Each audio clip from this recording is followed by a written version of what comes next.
दूसरा दिन। अंग्रेजी में शिष्टाचार, good manners in English. Hindi भाषा की तरह अंग्रेजी में बात बात में नाम के साथ जी लगाने का रिवाज नहीं है, और न ही इसमें आप या वे जैसे आदरसूचक शब्दों का प्रयोग किया जाता है। इसमें मैं के लिए हम कहने की प्रथा भी नहीं है, इसीलिए कई हिंदी भाषी लोगों को यह कहते हुए सुना गया है कि अंग्रेजी रूखी भाषा है, क्योंकि इसमें अपने से बड़ों से भी बातचीत का जरूरी हिस्सा है। उनका हर बात को कहने का एक विशेष तरीका है, किस बात को कैसे कहें, किन शब्दों का इस्तेमाल करें, ऐसी ही कुछ जरूरी बातों की जानकारी इस पाठ में दी गई है। Good manners in English. Learning English language also includes learning its etiquette. English speakers pay a lot of attention to manners in their conversations. Using polite words and phrases is an important part of their communication. Knowing how to say things in a certain way, which words to use, and other similar essential information is provided in this lesson. Hindi भाषा की तरह अंग्रेजी में बात बात में नाम के साथ जी लगाने का रिवाज नहीं है, और न ही इसमें आप या वे जैसे आदरसूचक शब्दों का प्रयोग किया जाता है। इसमें मैं के लिए हम कहने की प्रथा भी नहीं है, इसीलिए कई हिंदी भाषी लोगों को यह कहते हुए सुना गया है कि अंग्रेजी रूखी भाषा है, क्योंकि इसमें अपने से बड़ों से भी बातचीत करते हुए तुम यू शब्द का प्रयोग किया जाता है। लेकिन वास्तव में ऐसी बात नहीं है। हालांकि अंग्रेजी भाषा में आप और वे शब्द नहीं हैं, पर अंग्रेजी में बात बात पर शिष्टाचार जताने की प्रथा है। सच्ची एवं स्वाभाविक अंग्रेजी सीखने के लिए इस बात का हमेशा ध्यान रखिए। अंग्रेजी के इन शब्दों को मन में दोहराइए। इन शब्दों में पूरी अंग्रेज जाति का शिष्टाचार समाया हुआ है। ये अंग्रेजी भाषा के बड़े महत्वपूर्ण शब्द हैं। Please, thanks, welcome, kindly, allow me, after you, sorry, excuse me, that is all right, it's my pleasure. यदि आपको किसी से पेन लेना हो, या एक गिलास पानी मांगना हो, अथवा किसी से समय पूछना हो, या फिर किसी को उत्तर में हाँ कहना हो, तो वाक्य में प्लीज शब्द का प्रयोग करना होगा। यदि आप केवल प्लीज कह देंगे तो भी चलेगा, परंतु यदि आप प्लीज या काइंडली आदि समान अर्थ वाले शब्द का प्रयोग नहीं करते हैं तो आप अभद्र कहलाएंगे। हिंदी में आप यूं भी कह देते हैं, जरा अपना पेन देना, एक गिलास पानी क्या बजा है। हाँ, पी लूंगा। लेकिन हिंदी की तरह यदि आप अंग्रेजी में भी निम्न वाक्य बोलेंगे तो कोई भी अंग्रेज पहचान लेगा कि या तो आप असभ्य हैं या कोई विदेशी जो कि उनके शिष्टाचार से परिचित नहीं है। Give me your pen, give me a glass of water. What is the time? Yes, I will drink it. May I have your pen please?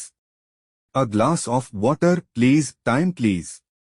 Yes please. या यदि आप इन वाक्यों को इस प्रकार भी कहेंगे तो भी यह समझा जाएगा कि आप सभ्य हैं। May I borrow your pen please? Give me a glass of water please. What is the time please? यदि किसी व्यक्ति ने आपका मामूली सा भी कोई काम किया है, उदाहरण के लिए आपने टाइम पूछा या मकान का पता पूछा और उसने बता दिया, तो उसे थैंक यू आप थैंक्स भी कह सकते हैं। यदि आप अधिक एहसान प्रकट करना चाहें तो कह सकते हैं many many thanks to you, thank you very much. कोई आपसे कुछ और लेने के लिए कहे और आप न लेना चाहते हो तो आप हिंदी की तरह मत कहिए मैं और नहीं लेना चाहता। I don't want to take मोर।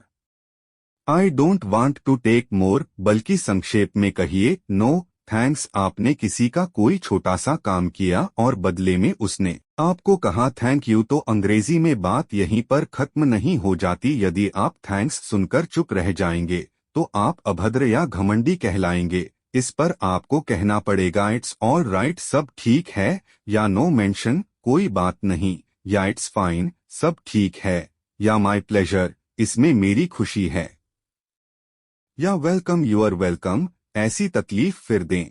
ऊपर की 5 अभिव्यक्तियों में से आप स्वयं ही समझ सकते हैं कि 5वीं अभिव्यक्ति सबसे अधिक नम्रता सूचक है। यदि आप किसी को कोई छोटी सी सेवा या सहायता करना चाहें तो उसे कहने का अंग्रेजी में एक अपना तरीका है। उदाहरण के लिए आप किसी महिला की गोद से बच्चा लेने या किसी वृद्ध का थैला उठाने की पेशकश करने के लिए यूं कहेंगे, अलाउ मी या मे आई हेल्प यू, अर्थात मुझे अवसर दें। किसी महिला या किसी वृद्ध को रास्ता देते समय आप कह देते हैं पहले आप, जबकि अंग्रेजी बातचीत में आप फर्स्ट यू नहीं कहेंगे, अंग्रेजी में कहेंगे आफ्टर यू। जैसे हम किसी से समय लेकर फिर समय पर नहीं पहुंचे तो खेद प्रकट करते हैं, और समय लेकर उस दिन बिल्कुल न पहुंचे तो अपने इस अपराध के लिए क्षमा मांगते हैं। पर अंग्रेजी में छोटी छोटी बातों में भी सॉरी, सॉरी, एक्सक्यूज मी, पार्डॉन आदि शब्दों का प्रयोग होता है। दो आदमी रास्ते में खड़े खड़े बात कर रहे हों और आपको बीच में से गुजरना हो तो आप कहेंगे एक्सक्यूज मी। आप टेलीफोन सुन रहे हैं या आमने सामने किसी से बातचीत कर रहे हैं, आपको बात सुनाई नहीं देती और आप उसे फिर से सुनना चाहते हैं तो आप ऐसे नहीं कहेंगे, ऊंचा बोलो न, मुझे कुछ सुनाई नहीं देता।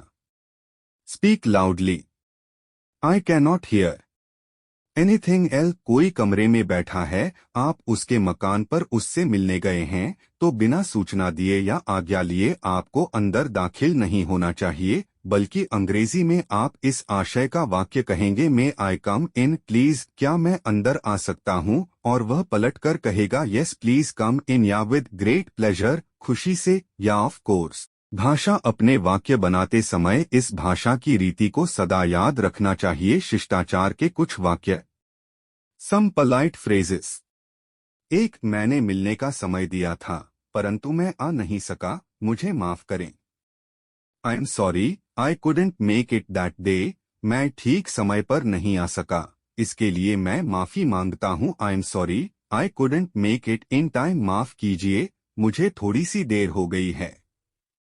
आई am sorry, I got a little late. मेरी ओर से माफी मांग लीजिए। प्लीज कॉन्वे माई अपॉलोजीज, ऐसा गलती से हो गया, माफ कीजिए। It was all by mistake, please excuse me, मुझे बड़ा दुख है। आई एम वेरी सॉरी, माफ करें, मैंने आपके काम में बाधा डाली। Sorry to have disturbed you, माफ कीजिए। बेग योर पार्डॉन, आपकी आज्ञा से कहना चाहता हूँ। अलाउ मी टू से, ध्यान दीजिए।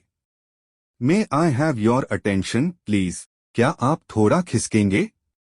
Will you please move a bit, जरा धीरे बोलें। Will you please speak slowly, जरा धीमा बोलने की कृपा करें। Will you mind speaking a bit softly please, क्या आप मुझे बैठने देंगे। Will you please let me sit, क्या मैं आपका थोड़ा सा समय ले सकता हूं। Could you spare a few moments for मी, जैसी आपकी मर्जी। एज यू प्लीज, आराम से बैठिए। Please make your self comfortable. Please do subscribe. Thanks for watching, like and comment share.